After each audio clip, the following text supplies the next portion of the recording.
For nearly 5,000 years, we've been told the same story. The Great Pyramid of Giza, a colossal monument of limestone and mystery, was built by Pharaoh Khufu as his tomb. Allegedly constructed in just 20 years by tens of thousands of laborers, using nothing but primitive copper tools, wooden sleds, and sheer determination. But what if that story, the one etched into every textbook, is not just incomplete, but deliberately misleading? The official story cracks despite the tale we've accepted for generations. Hard evidence is shockingly scarce. In fact, much of what we believe about the Great Pyramid is built not on solid proof but on educated guesses. And at the center of this mystery stands one powerful figure, Dr. Zahi Hawass, Egypt's most prominent and most controversial archaeologist. For decades, Hawass has controlled what gets excavated, what gets published, and most importantly, what doesn't. Footage exists of Hawass shutting down debates, dismissing alternative theories, and even walking off camera when questioned. Why such resistance to open investigation? What is being protected or hidden? The missing pieces. Let's start with the most baffling inconsistency. There is no clear evidence from Khufu's time confirming he built the pyramid. That's right, for a monument supposedly constructed as a king's tomb. There are no inscriptions, no murals, no carvings, no treasure, and no mummy. Compare this to every other royal tomb found in Egypt. Elaborate inscriptions, golden relics, ritual artifacts, and the Great Pyramid stands out in eerie silence. Some faint marks, discovered deep inside hidden chambers, are often cited as proof. But these were found centuries later, and skeptics argue they could have been forged or misattributed. So if Khufu didn't leave a trace, then who did build it, and why? A monument of impossible precision. Here is where it gets even stranger. The Great Pyramid is so precisely aligned with true north, it deviates by just 3/60th of a degree. A feat modern engineers struggle to replicate. The internal structure is even more incredible. Massive 80-ton granite blocks, perfectly positioned, drilled holes in stone that appear to have been cut with precision tools, possibly rotary drills, long before such technology existed. According to official history, engineer Christopher Dunn examined these features and concluded that the machining marks on the granite resembled modern industrial work, not crude chisel labor. Modern experiments trying to replicate these cuts with copper tools have consistently failed. The tools dull quickly, the cuts are shallow, the precision nowhere close. So we ask again, if we can't do it easily today, how did ancient builders manage this 4,500 years ago? Advanced knowledge or lost technology? The Great Pyramid might not be a tomb at all. It could have been something far more advanced, a power plant, as some theorists propose, an astronomical observatory, or a structure encoded with mathematical and cosmic knowledge we've yet to decipher. Why does the pyramid's design encode the dimensions of Earth, the speed of light, and advanced geometry? Coincidence or something more? The gatekeepers of the past end, so we return to the gatekeepers, those who guard what the public sees and what it's allowed to question. Why are some investigations shut down just as they get close to a breakthrough? Why are new technologies like ground-penetrating radar denied access to unexplored chambers? And why, after thousands of years, does the Great Pyramid, with all its grandeur and mystery, remain one of the most unexplained structures in human history? This isn't about wild conspiracies or ancient aliens. It's about asking the questions mainstream scholars are too afraid or too restricted to explore.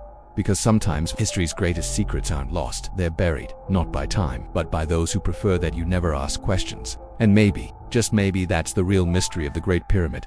Our lifetime, yes. If you came back in an hour's time, you would see about a 4 mm drop down into the dome. An equally puzzling detail comes from inside the pyramid's intricate network of passageways and chambers to construct complicated internal structures would have needed reliable sources of light to see clearly and navigate safely. Traditionally, historianagigus torches or oil lamps provided lighting, yet astonishingly ancient of these chambers and tunnels show no traces of soot, smoke residue or scorch marks anywhere on these ceilings or walls, something that would be unavoidable if traditional lighting methods were used. This surprising challenges the conventional explanation and raises fascinating questions. Could the pyramid builder had access to some form of advanced lighting technology, or does this hint at a completely different method of construction?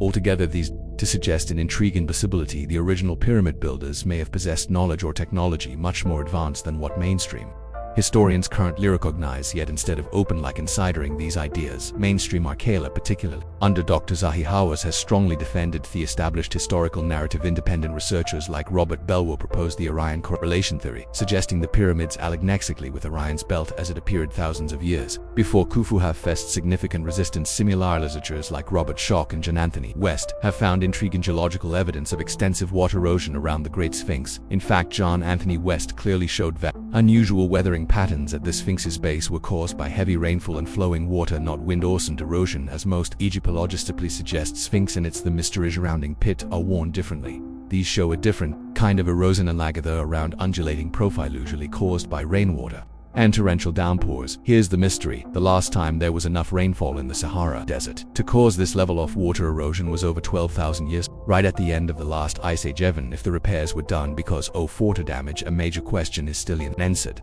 When was there water in the desert? The answer is surprising. At the end of the last ice age about 12,000 years ago. This fascinating timeline hints that the Sphinx might actually have been built by a much older civilization long before ancient Egypt as we know it even existed. West developed his theory. I think the history of the Sphinx goes something like this: long ago, before Egypt became desert, the Giza Plateau was a fertile savanna. At its very edge was a large outcrop of natural rock. An unknown group of sculptors, taking advantage of its prominent position, carved the rock into a giant face. May have been the face of a god or of the lion. Perhaps the Egyptians simply modified or reshaped something glorious, standing an ancient relic from a forgotten era. Time passed. Shifting weather patterns brought torrential rain to the area, signaling the end of the ice age. The rains weathered the lion to virtually the shape we see today. Music.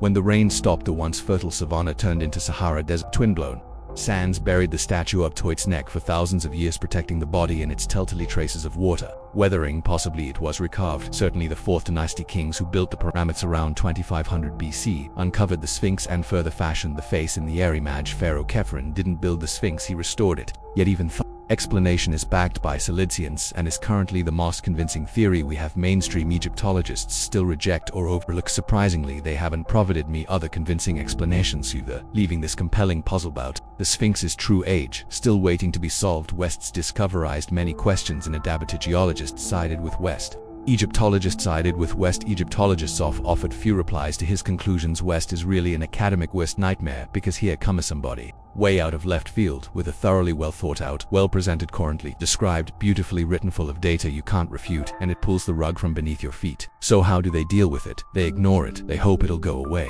And it won't go away. With these raises a critical question: why their assistance to exploring these alternative possibilities? Is the hesitation truly about protecting Egypt's heritage, or could it be about preserving professional reputations, academic traditions, or even national pride? If there genuinely is nothing extraordinary beneath Egypt's sands, then we such persistent secrecy and reluctance to investigate further? Perhaps there's advanced forgotten technology hidden within the pyramid technology that could fundamentally alter our understanding of ancient civilizations, challenging everything we thought we knew about humanity's past. As we journey deeper into this mystery, themes wars we uncover may prove far more surprising and far more significant than ever imagined. Hidden secrets. The mystery surrounding who really built the Great Pyramid becomes even more intriguing when we venture inside, because what lies beneath the surface is far stranger than you'd expect. Usually we're told about just a few rooms: the King's Chamber, the Queen's Chamber, and some connecting passageways. But recent discoveries have revealed some things in the pyramid might be hiding far more than historians ever realized. Back in the early 1990s, a German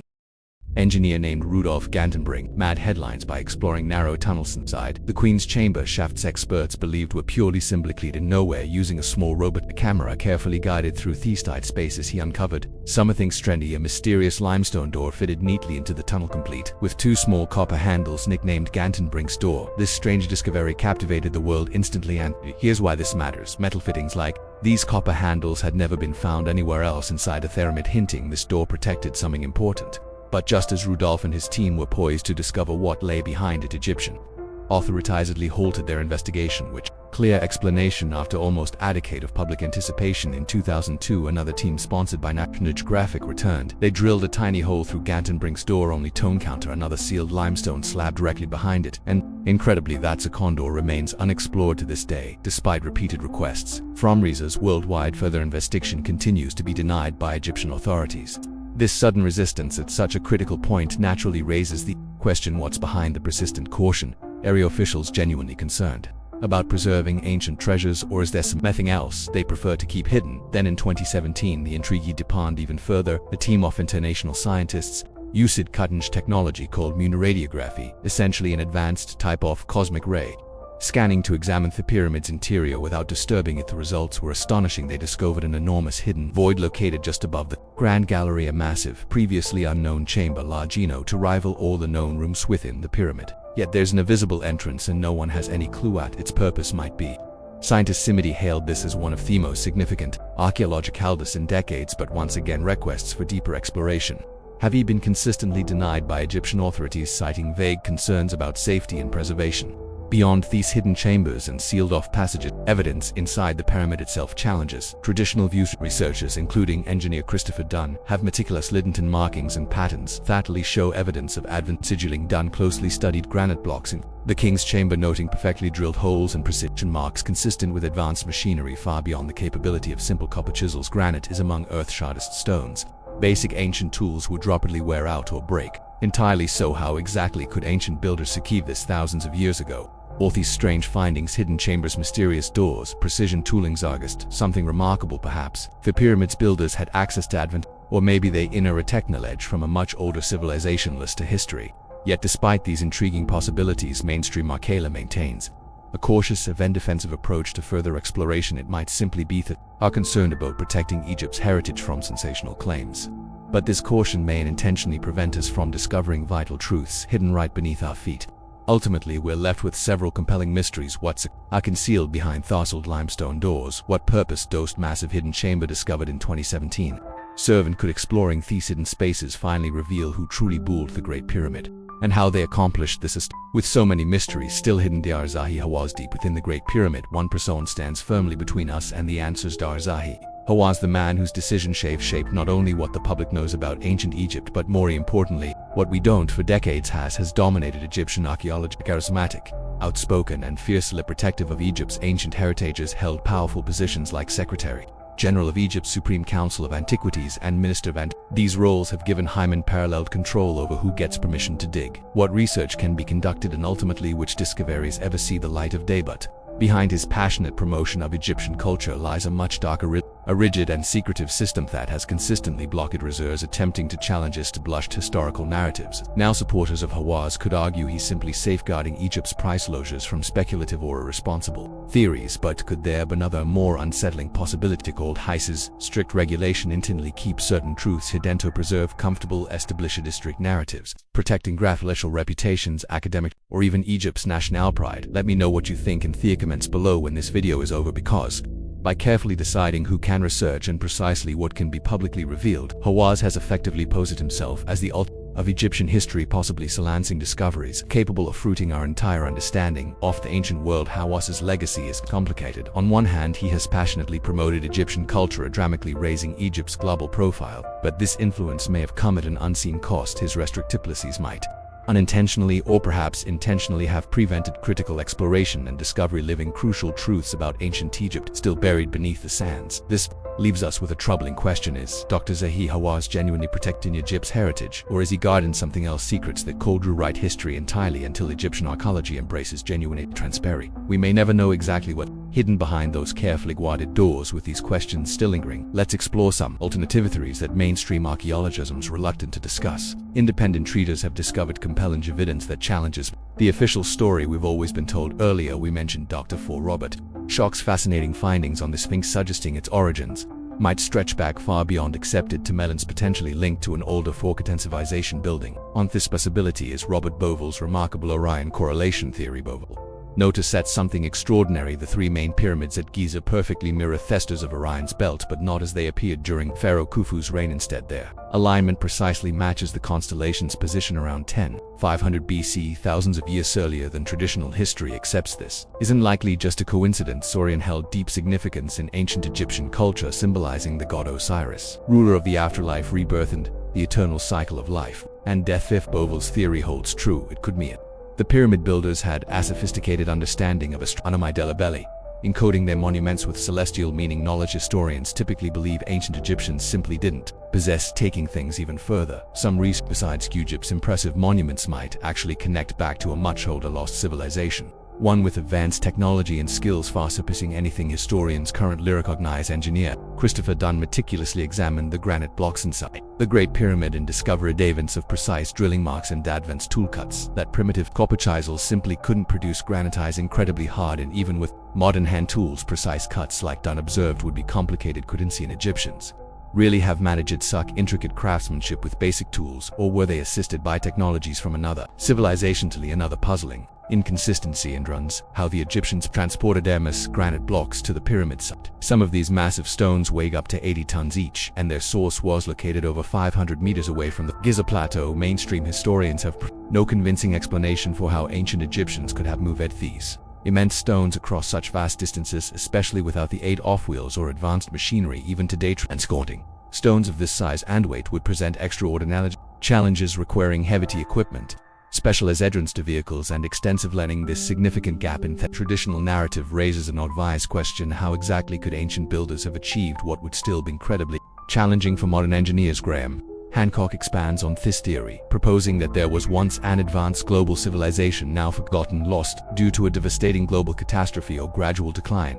Hancock points to archaeological sites, notably Göbekli in Turkey, an impressive complex of temples dating back around 1200 years, as evidence of this vanished civilization. Hancock suggests that the sophisticated knowledge possessed by these ancient people wasn't lost entirely. Rather, surviving fragments were passed down, eventually influencing the early Egyptians. Researchers like John Anthony West and Dr. Robert Schoch echoed this view, suggesting the Egyptians didn't spontaneously develop their incredible rectocrack, astronomical and mathematical abilities overnight. Instead, they proposed that these advanced capacities were inherited from a much older civilization, explaining why ancient Egyptian culture appears to emerge suddenly fully formed and sophisticated rather than gradual developing over time.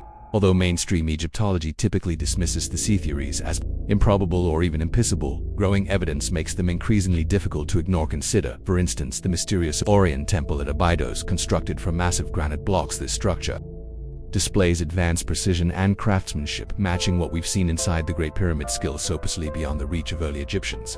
Similarly, the massive granite boxes at the Sirapum of Saqqara show extraordinary precision that would even today's modern machinery, let alone Bronze Age tools. These remarkable discoveries seriously challenge the established historical narrative about ancient Egypt, hinting at hidden layers of history still waiting to be uncovered. Is it possible that mainstream archaeology has overlooked, or perhaps intentionally ignored, evidence pointing to an older, highly advanced civilization behind Egypt's most iconic monuments? If so, who exactly were these mysterious builders, and how did they possess knowledge and technology far beyond their time? After looking closely at concluding everything we've explored, for puzzling lack of inscriptions clearly linking Pharaoh Khufu to the Great Pyramid, the incredibly precise stonework, though, seems far too advanced for simple tools. Sealed chambers still waiting to be opened, and evidence hinting at a much older origin. We're left questioning the official version of history we've always been taught.